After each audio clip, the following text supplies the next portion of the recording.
Chairman of Keppel Corporation, Dr. Lee Hsien Loong, CEO, Mr. Loh Chin Hua, distinguished guests, ladies and gentlemen, a very good evening to all. I'm very happy to be here to celebrate your 50th anniversary. It is a very significant milestone for Keppel, and I'm glad that Keppelites, young and old, are gathered here tonight to celebrate the joyous occasion. Keppel has a long and rich history. Even though you were founded in 1968, your name carries the maritime history of Singapore, which goes back more than 100 years to our beginnings as a British trading hub. Keppel was named after a British Navy captain, Henry Keppel, who in 1848 discovered the sheltered deep water harbour that was critical to Singapore's early success and our prosperity as a port of call for British steamships. By the turn of the 20th century, Singapore port had become the 7th largest in the world. The colonial British government, recognizing its strategic value, decided to take over and modernize the port, and they built two new docks, the King's Dock and the Empire Dock. Although the shipyard operations have long moved to Tuas, the shipyards took over these two docks. But the two docks still exist at Keppel Bay. They are no longer dry docks, but have been turned into water features. And they have become part of the design of the condominiums there developed by Keppel Land. Indeed, Keppel has come a long way from a small local ship repair yard to become the conglomerate that it is today. When it was established in 1968, that was a crucial moment in Singapore's history. Britain had just announced that it would withdraw its troops from Singapore earlier than had been expected. Although the Singapore government had already been contemplating splitting up ship repair operations and cargo handling, there was now great urgency to put the facilities that the British would leave behind to economic use and to keep tens of thousands of workers about to be made redundant in their jobs. Hence, the process was accelerated and became a top priority. Keppel Shipyard was thus split off from the Port of Singapore Authority on this very day, 50 years ago, the 3rd of August, 1968. First as Singapore Dry Docks and Engineering Company, before it was renamed Keppel Shipyard 3 weeks later. I'm glad it was renamed. The government also converted Sembawang Naval Base into a commercial shipyard and set up a wholly owned company to run it. So by 1968, we had set up two new anchors of our maritime economy, Keppel Shipyard and the other company.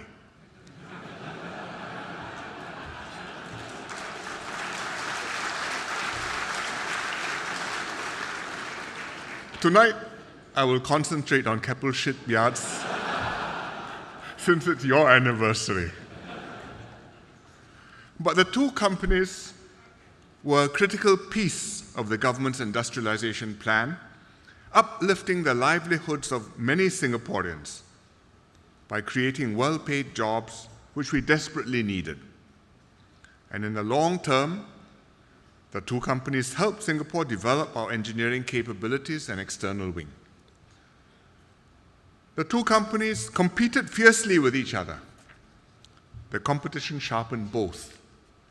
By 1975, Mr. Lee Kuan Yew was able to declare that Singapore was one of the great centers of ship repairing between Europe and Japan.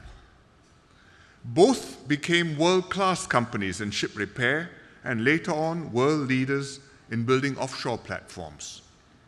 For instance, just last year, Keppel Offshore and Marine successfully delivered the world's first floating liquefied natural gas conversion vessel, FLNG, floating liquefied natural gas, which has been deployed to Cameroon in Africa.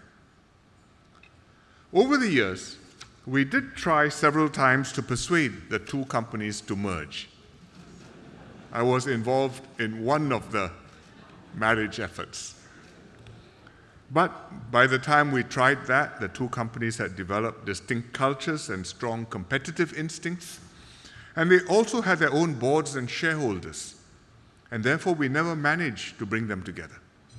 And perhaps it is just as well, because without the sharp competition to spur them on, they might not have become world leaders today. The offshore marine industry remains an important part of our economy. Today, it contributes more than 1% of our GDP. However, it's notoriously volatile. Feast and famine are the norm. Either you are thriving with 5 years' worth of order books and 12-month bonuses, or you are in an extended slump, having to cut costs and headcounts and to mothball projects. So through the years, Keppel Corporation has skillfully husbanded your resources, diversified your risks, and looked for opportunities to break new ground. Keppel has evolved to become a diversified conglomerate.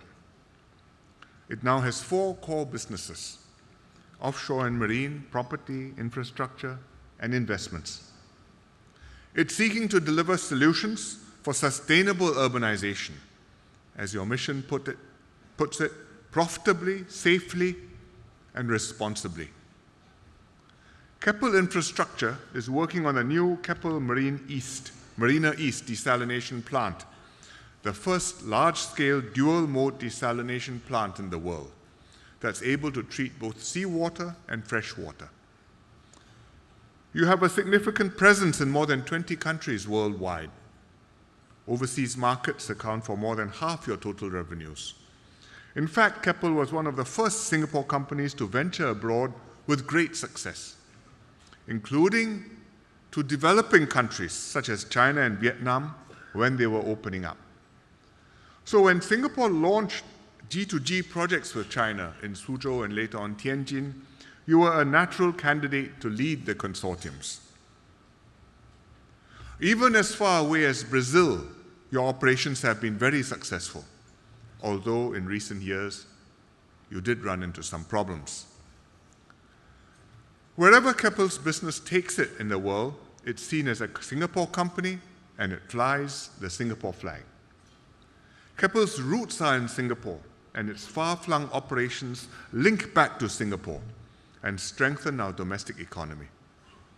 Other Singapore companies, GLCs and non-GLCs, have benefited from Keppel's trailblazing expeditions and its reputation in overseas markets. Keppel staff too have benefited from valuable opportunities to work overseas and to gain international exposure. It is absolutely necessary for Keppel to go overseas and to operate all over the world. Keppel could not be the company that it is if it operated solely in Singapore. Yet, it's equally necessary for Keppel to maintain high standards of integrity and performance and keep its own operations and culture clean and transparent, even when operating in complicated environments where different norms prevail. We may not be able to convert the rest of the world to Singapore norms, but we must uphold Singapore norms and rules in our own system, wherever our business may take us in the world. When things go awry from time to time, it's important that the company is resolute in putting things right, as Keppel has done in the recent case in Brazil. It's not an easy path to tread. Other multinationals face the same challenges. But it is essential to maintaining Keppel's and indeed Singapore's reputation, built up with such enormous effort over so many years. Another challenge Keppel has faced in recent years is getting young Singaporeans to put on hard hats and work in the offshore and marine industry. As a homegrown company, you must redouble your efforts, because the Singaporean core will always be important for Keppel. It was so from the start, when Keppel was first founded and we had no expertise. Mr. Hon Swee Sen, who was the EDB chairman in 1968, before he became a minister, hired one of the biggest ship repair companies in Britain, the Swan Hunter Group, to manage both the Keppel and Sembawang shipyards. One of Swan Hunter's stipulated tasks was to create a strong bench of Singapore managers to understudy them, so that in 4 years, the locals could take over the reins. But even then, Mr. Hon did not leave this entirely to the British. He appointed young talent, like Mr. Chua Tor Tek, in charge of Keppel's wholly owned subsidiaries, over the protestations of the Swan Hunter managers. Mr. Chua and a group of his Singaporean colleagues were eventually emboldened to write a detailed blueprint for what they called the localization of the yard, and secretly submitted this to Mr. Hon without the knowledge of their British supervisors. And Mr. Hon was impressed enough to make the decision eventually to allow the Singapore managers to replace the Swan Hunter team in 1972. The drive and passion of the Singapore team made all the difference. As Mr. Lawrence Ma, one of the team, recalled, "We were young and inspired by Lee Kuan Yew and his people in the PAP government. We said, why can't we run this show ourselves? And so we were all driven by this mission." Many of you would have seen the picture of the Singaporean team marching under a Majulah Keppel banner in the yard at the time of the changeover. Over the years, Keppel has been led by leaders of the highest caliber. Mr. Sim Ki Boon was the chairman for many years. He was the driving force in the company, shrewd and energetic, with a sharp business sense and a clear strategic vision. Mr. Sim was followed as chairman by Mr. Lim Chee On and now Dr. Lee Boon Yang. All of them understood what Keppel as a local success story represented and stood for. I'm therefore glad that Keppel has continued to invest in your people. You have training centers and a leadership institute to equip workers and management with skills and qualifications. You have forged tie-ups with the Institute of Technical Education and sponsored scholarships with the Nanyang Technological University and the Singapore University of Technology and Design. I'm happy that Keppel will be taking this further by making a $10 million donation to the ITE Education Fund this evening. This will be used to establish the Keppel Care Foundation scholarships and Keppel Merit Awards in ITE. Keppel is a sterling example of a successful GLC that's run completely on a commercial basis. It's a publicly listed company. Its largest shareholder is Temasek Holdings, but its operations and investments are not directed by Temasek, and even more, not by the government. Nor does either the government or Temasek have a board seat. The Keppel board and management are fully responsible for running the company, and they are accountable to all the company's shareholders, including the majority of non-government shareholders. Of course, Keppel enjoys strong support from the government, just like all other Singapore companies, big and small. This is a unique governance model for government-linked companies in Singapore. It's one model that has served Singapore and also the companies well. Keppel's journey in the last 50 years mirrors our nation-building story. You turned adversity into opportunity, you looked outward and broke new ground in external markets, businesses, and technologies. You transformed yourself as the world changed, developing new capabilities and businesses beyond your original focus. Your success is also Singapore's success, as you contributed to our economic growth and international branding and uplifted the livelihoods of many Singaporeans. The world around us is changing very quickly. Competition has become stiffer, and the mood is shifting away from globalization and openness as countries become more nationalist and protectionist. You felt it across your various businesses, but I'm confident that you can weather the storm. because Keppel has experienced greater challenges and emerged stronger each time. You have a firm foundation of dedicated and competent Keppelites. You have, over time, established a solid reputation of reliability, which has given you the ability and the goodwill to recover from setbacks and mistakes. So as you celebrate your 50th anniversary, I hope that you remain steadfast to your core values and build on your legacy of excellence, so that Keppel and Singapore will continue to shine brightly on the world stage. Happy 50th birthday. Thank you.